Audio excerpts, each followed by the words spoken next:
Welcome to another video by Team Adcom. In this particular video, we will be discussing the most important aspect in the class 11 plus 1 textbook, in the physics textbook, in the chapter motion in a plane, that is projectile motion. This can be considered as the most important derivation of that particular entire syllabus. We can consider it as entire syllabus. This is one of the most important topics. So the topic is called a projectile motion. What is this particular projectile motion? For example, if you thrown an object, after being thrown, if the object is in flight, the object that is in flight after being thrown, that is called a projectile. So that means you have a ball in your hand, you are just throwing that particular ball. During that particular motion or during that particular flight, that particular object can be called as projectile. Object can be called as projectile. So usually if you're throwing an object, if it is a cricket ball or if you're kicking a football, that will be following a path similar to this. So if you're putting this as y-axis and this as x-axis, it will be following a path like this. Assume that regarding the x-axis is considered as the horizontal direction. This is considered as horizontal direction. With respect to the horizontal surface of the earth, y can be considered as the vertical direction. Y can be considered as the vertical direction. Fine. So assume that this particular projectile is thrown by making an angle theta, with the horizontal x-axis, so let it be theta. So assume that if it is projectile is thrown with an initial velocity u. So here you can see that we have a projectile that is thrown with an initial velocity of u. It is making an angle theta with the x-axis. We know by using the resolution of the vectors, if this particular vector is u, making an angle theta with the x-axis means the x component of this vector will become u cos theta, and that means horizontal component will become u cos theta and the vertical component will become u sin theta. Okay, that means this is nothing but what? This is nothing but the x component of the initial velocity ux equal to u cos theta or uy equal to u sin theta. So what we can write? So the project, its initial velocity is equal to u. That can be resolved into two components. That can be resolved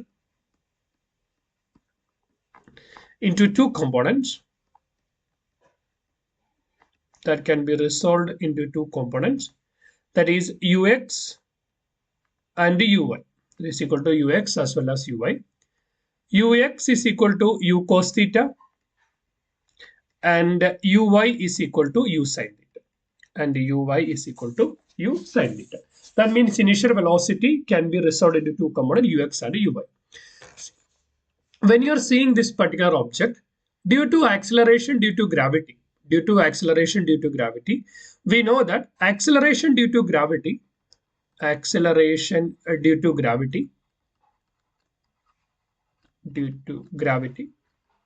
is acting out downwards.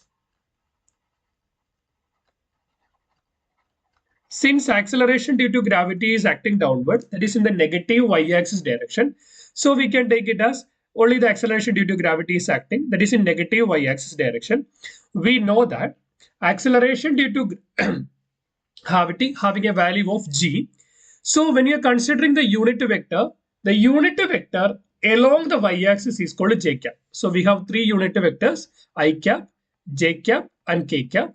I cap is a unit vector along x-axis, j cap is a unit vector along y-axis, k cap is a unit vector along z-axis. Therefore, here the acceleration due to gravity is acting downward. That means along the negative y-axis. So acceleration can be written as minus g j cap. Why it is minus? Since it is acting downward, that means downward direction is negative y-axis, that is why negative. Then g is value of the acceleration due to gravity. J cap corresponding to the, it is unit vector corresponding to y-axis. So similar to that, now how we resolved the initial velocity, we can resolve the acceleration due to gravity into two components. That means acceleration due to gravity along x-axis, that is ax, as well as acceleration due to gravity along y-axis, that is equal to ay. Here you can see that in the acceleration due to gravity, there is no x-axis component. Therefore, acceleration due to gravity along x-axis is 0, along y-axis will be equal to minus g. That means here you can understand that the object is not getting accelerated along x-axis. Object is getting accelerated by a value of minus g along the y-axis direction. Since acceleration due to gravity is negative, that means what we can understand, that the velocity getting changes with respect to time. With respect to time, the velocity is getting changes. That is what we can understand over there. Fine. So let assume that the initial position of the object, initial position of the projectile, initial position of the projectile, that means x naught and equal to 0, y naught equal to 0. That means the motion or the flight is starting from origin. The motion is starting from origin. That is the point what you can understand from that. We have displacement. Displacement can be written as r is equal to r naught plus ut plus half at square. What does it mean by that? R is the position of the object at a time t. R naught is the initial position. U is the initial velocity. T is the time. A is the acceleration. T is the time. Okay. This can be resolved along x-axis and y-axis. How can you write? X is equal to x naught plus the initial velocity component along x-axis into time plus half into acceleration component of acceleration along x-axis into t square.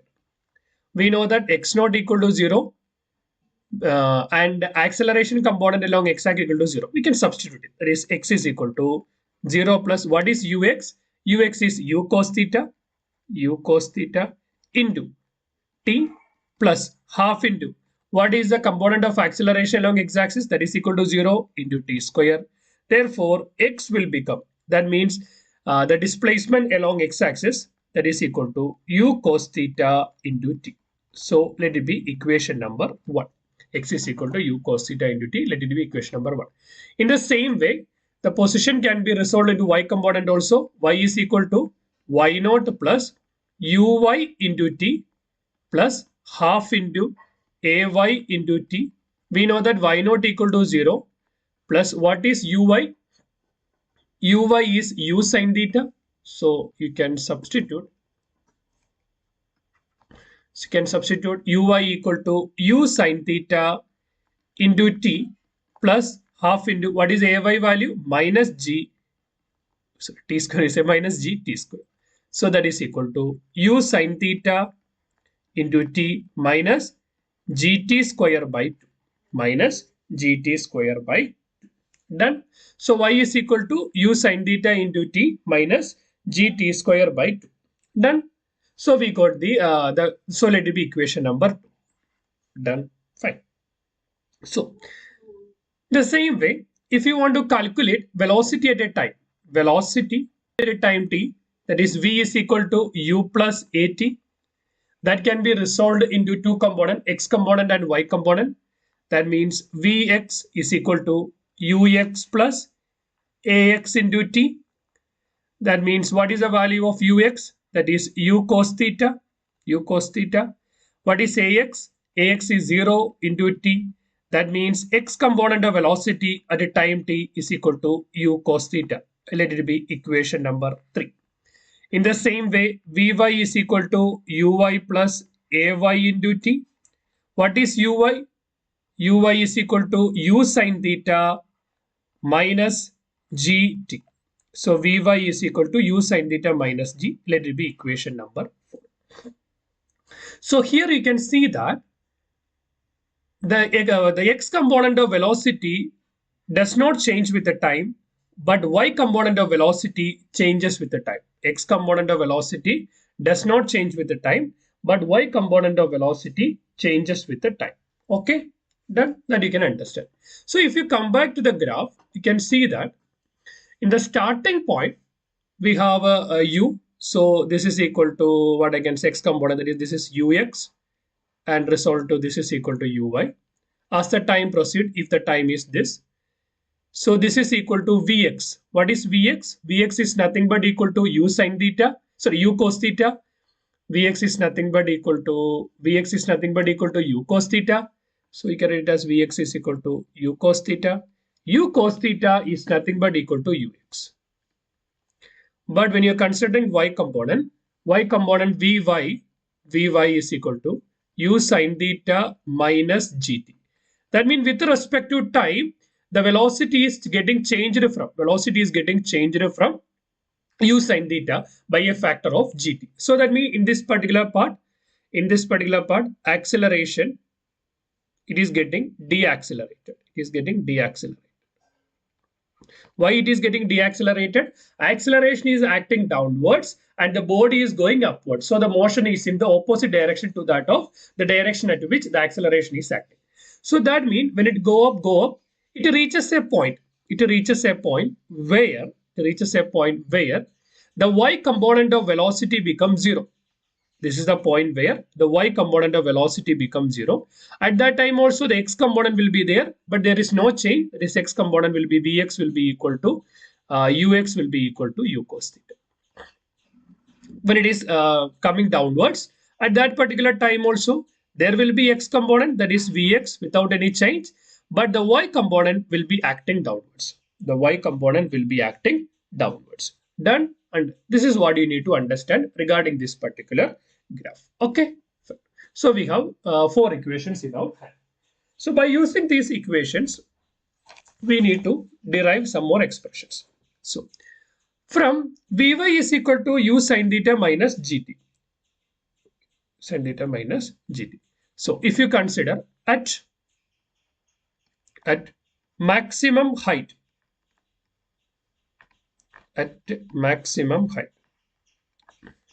we have seen that at a maximum height, the y component of velocity become equal to 0. If y component of velocity is not becoming 0, it will not come down. So that is why the Vy will become equal to 0. If Vy become equal to 0, what we can do? Equation number 4 become u sine theta minus gt equal to 0. That is u sine theta equal to gt. U sine theta will be equal to gt. Correct? U sine theta will become equal to gt. Correct? No issue, no doubt in that. That means t will be equal to u sine theta by g.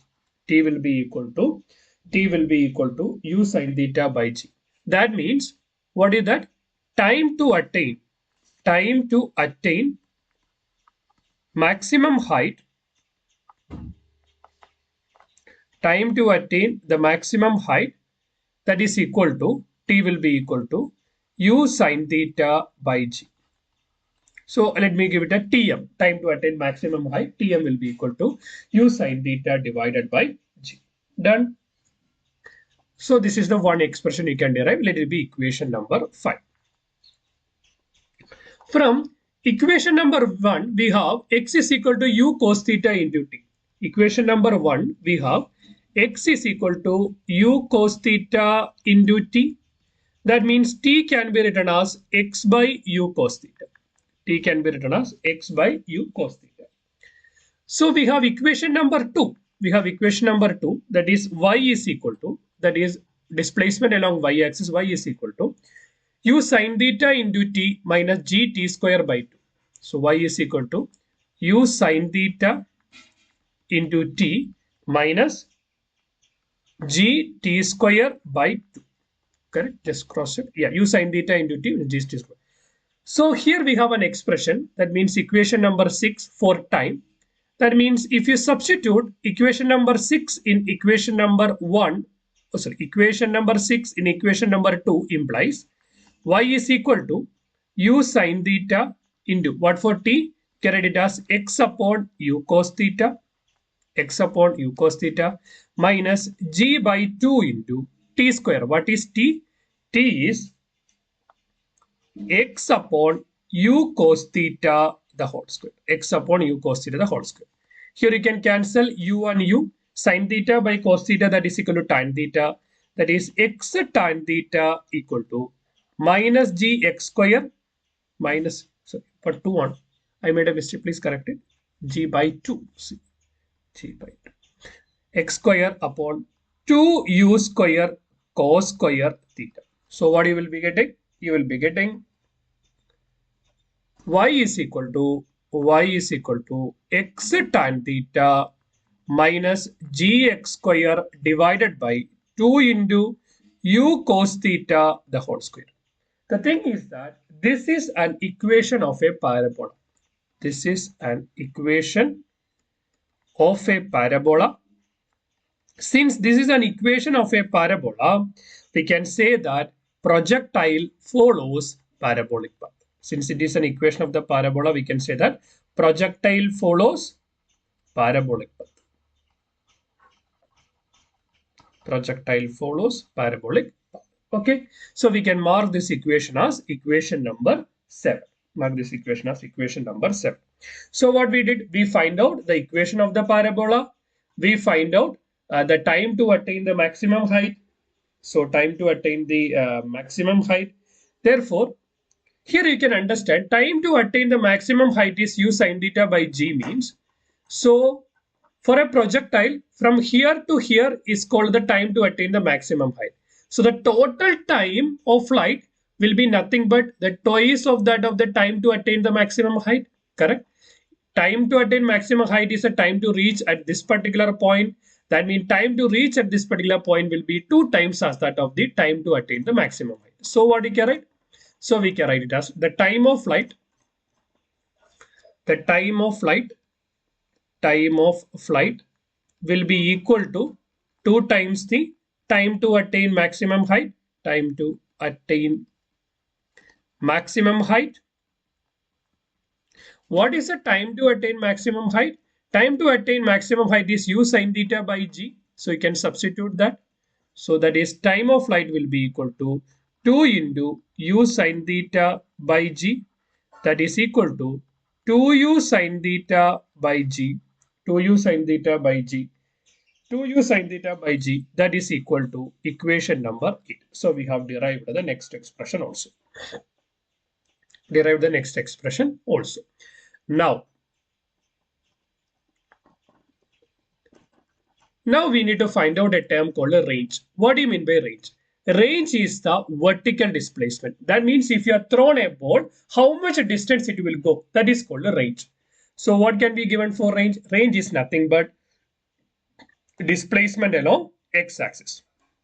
Therefore, the range is nothing but the displacement along x-axis. What is the displacement component along x-axis? That is equal to u cos theta into t. We find out what is the equation for time of flight. That means you can substitute equation number 8 in, this is equation number 1, implies what you will get, x is equal to u cos theta into t can be substituted as 2u sin theta divided by g. So it will become u square into u square. Then we have 2 sin theta into cos theta, 2 sin theta into cos theta divided by g. What is 2 sin theta cos theta? Sin 2 theta, that is equal to u square sin 2 theta divided by g. Let it be equation number 9. This is the expression for range. Therefore, range is equal to u square sin 2 theta divided by g. U square sin 2 theta divided by g. Done? Fine. So,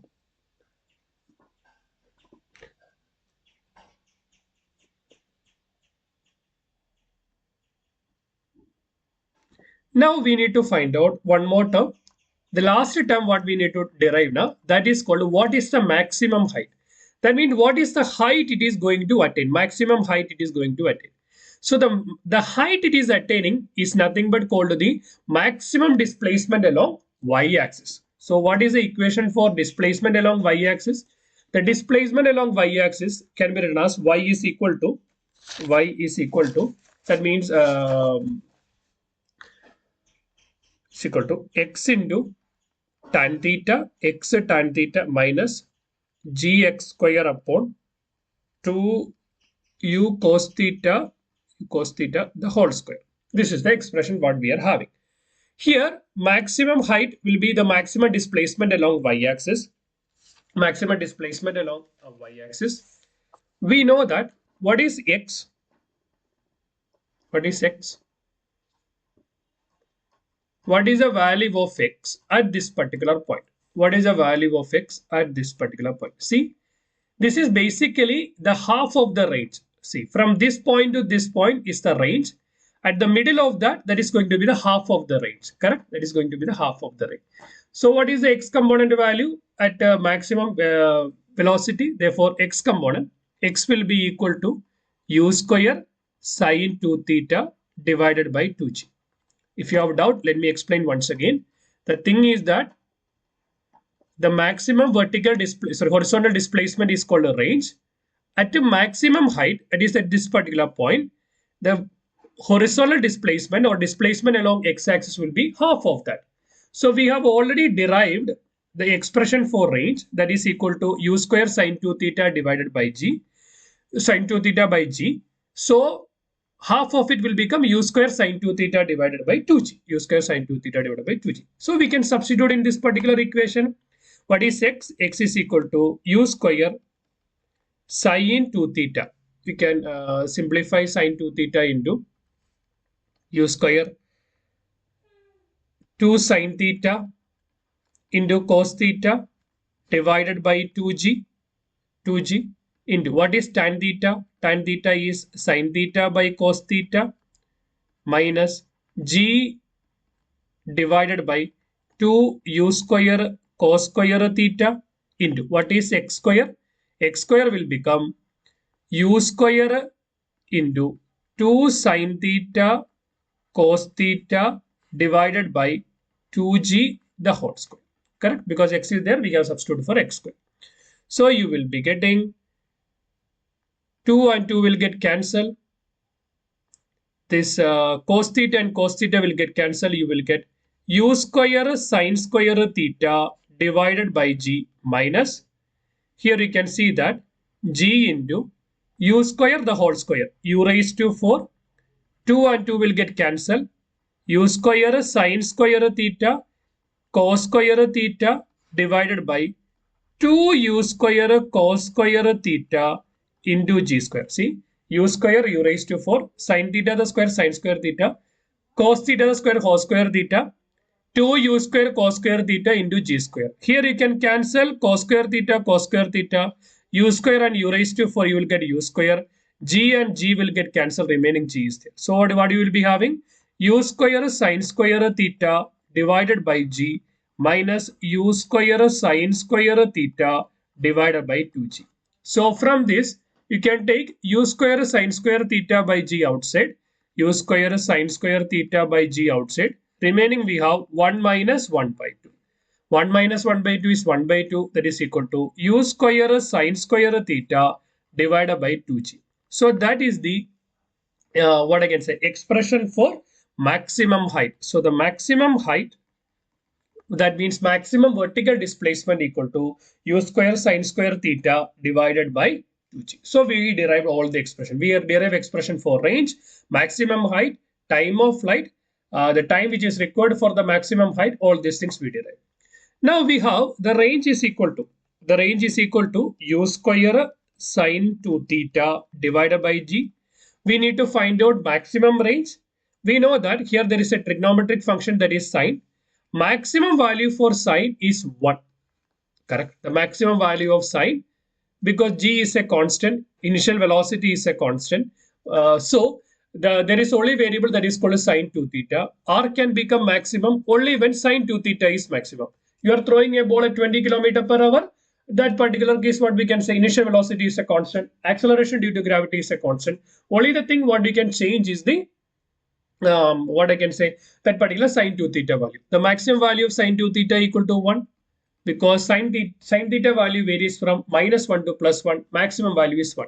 So sine 2 theta equal to 1. Sine 2 theta will become 1 when sine is equal to sine pi by 2 or sine 90 degree.